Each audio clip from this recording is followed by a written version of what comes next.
कई लोग कहते हैं महाराज जी, जिस रुद्राक्ष को हम पहनते हैं उस रुद्राक्ष को कहाँ नहीं पहनकर जाना चाहिए। 5 स्थान बताएं जहां रुद्राक्ष पहनकर नहीं जाया जाता। कितने स्थान है? 5।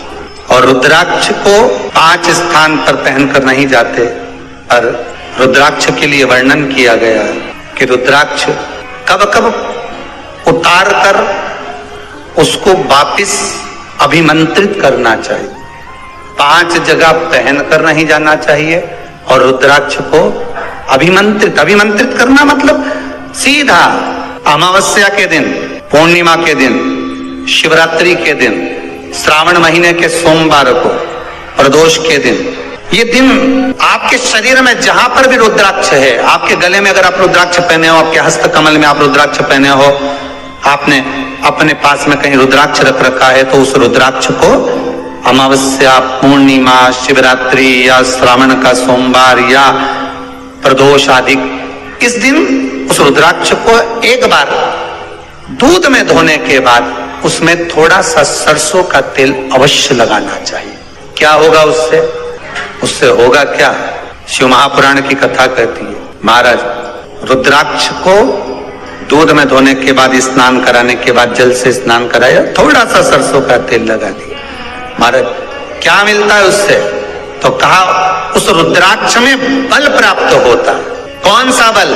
जो शरीर के अंदर बीमारियां बढ़ती हैं, उस बीमारी को वो रुद्राक्ष धीरे धीरे समाप्त करना प्रारंभ कर देता है। पर एक और चीज याद रखना, जिस रुद्राक्ष के पानी को आप बीमारी के समय पर गलाकर पीते हो, उसमें सरसों का तेल नहीं लगाना, उसमें सरसों का तेल नहीं लगाना।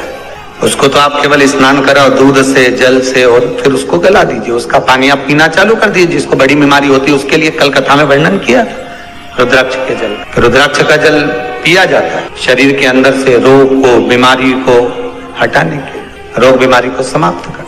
तब 5 स्थान बता दिए, 5 जगह बता दी, 5 स्थान निश्चित कर दिए जहां पर रुद्राक्ष को पहनकर नहीं जाना। पहला, किसी की मृत्यु वाली जगह पर। दूसरा, जहां पर बच्चे का जन्म हुआ, मृत्यु आदि जगह पर सूतक लगती है, जहां बच्चे का जन्म लेता है वहां सावड़ लगती है। मतलब जीव जाने के बाद दुख का सूतक होता है, और बच्चा जब जन्म लेता है तो सुख की सावड़ रहती है। सुख की 2 स्थान। तृतीय स्थान, तीसरा स्थान दिया जहां पर वैश्यावृत्ति होती हो या महाराज मदिरा का पान होता हो, उस स्थान पर रुद्राक्ष को नहीं ले जाया जाता। चौथा स्थान रुद्राक्ष के लिए कहा गया, जिस स्थान पर आपको ज्ञात नहीं है और आपको लगता है कि ये स्थान अज्ञात है, यहाँ पर कई जगह पर कुछ जीवों की हत्या हुई है या किसी जीव को नष्ट किया गया है, उस स्थान पर रुद्राक्ष को नहीं ले जाना चाहिए। 5वां, महाराज आपके रुद्राक्ष का जहां अपमान हो रहा है, अपमान से समझ में आ रही है ना आपको बात? एक आय को ढोंग प्रपंच में पढ़ा है, कौन ने कहा इतने रुद्राक्ष धारण कर ले? कौन ने कहा है?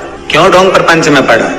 अगर हम रुद्राक्ष गले में पहन लेते और नारी का रजस्वला धर्म आ जाता है, रजो धर्म का समय आ जाता है, वो रुद्राक्ष हम गले में धारण कर रखते हैं, तो वो रुद्राक्ष क्या वो बेकार हो जाता है? पहले एक बात बहुत अच्छे से समझ में, आप सन्यासी हो, जम के बोलो जरा, आप तपस्वी हो, आप साधक हो, आप उपासक हो, या आप बैरागी हो, आप एक गृहस्थी हो, घर में रहने वाली माँ गोदी में रखा हुआ बालक अगर गंदगी भी कर दे, पूरे कपड़े को भी बिगाड़ दे, तो माँ बच्चे का कपड़ा बदल देती है, और बदल कर माँ को ये जरूरी नहीं है कि उसको साड़ी बदलना, उसको कपड़े बदलना या उसको फिर नहाना। बच्चा जब गोदी में होता है तो माँ की गोद में कितनी बार भी गंदगी कर दे, फिर माँ अपने कपड़े बार बार नहीं बदलती, उसी कपड़े से काम करती रहती है, उसी कपड़े से सेवा करती रहती है, उसी कपड़े से भगवान का पूजन भी करेगी तो भगवान स्वीकार करेगा। क्योंकि मातृत्व के लिए, माँ के लिए, नारी के लिए छोड़ दिया गया है कि तुम और हाँ, आप अगर पूजन करने बैठ रही हो तो आपको ये 7 दिन पूजन नहीं करना। पर रुद्राक्ष अगर आप पहन रहे हो, रुद्राक्ष अगर आप धारण कर रहे हो और अपने जीवन की सार्थकता के लिए स्वीकार कर रहे हो, जैसे तुलसी की माला और रुद्राक्ष की माला गले में पड़ी रहती है, तो ये कंपनी का ट्रेडमार्क होता है कि तुम कौन सी ब्रांड के हो। ये कंपनी का ट्रेडमार्क है। तुलसी की माला पहनकर प्राण छूट गए तो वैकुंठ चले गए, और रुद्राक्ष की माला पहनकर प्राण छूट गए तो कैलाश धाम चले गए। ये कंपनी का ट्रेडमार्क। छोटे रुद्राक्ष की माला, छोटा जो रुद्राक्ष होता है उसकी माला, कैंसर का जो मरीज होता है, अगर वो फर्स्ट स्टेज का कैंसर भी है, छोटे रुद्राक्ष अगर अच्छे हैं, 3 मुखी से लेकर 5 मुखी, 7 मुखी, 9 मुखी, 11 मुखी छोटा रुद्राक्ष मिल जाए, उसकी माला अगर पानी में डाल दी जाए और उस पानी को वो मन का ही डाल दो, उसी का पानी थोड़ा थोड़ा कैंसर के मरीज को सुबह दोपहर शाम श्री शिवाय नमस्तुभ्याम का जाप कर कर, पंचाक्षर ओम नमः शिवाय का जाप कर कर, शंकर शिव का नाम लेकर, महाकाल बाबा का नाम लेकर, विश्वेश्वर विश्वनाथ का नाम लेकर, केदारेश्वर का नाम लेकर, 12 ज्योतिर्लिंग का स्मरण कर कर अगर वो आचमन करना प्रारंभ कर दे तो कैंसर रोग में भी आराम मिलना प्रारंभ। केवल आचमन ही नहीं करना है,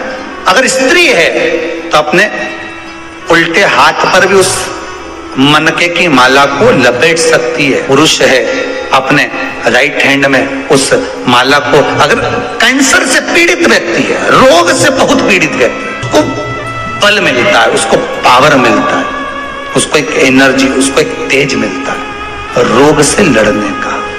कई लोग कहते हैं महाराज जी रुद्राक्ष को सिद्ध कैसे करना चाहिए, तो शिव महापुराण में एक ही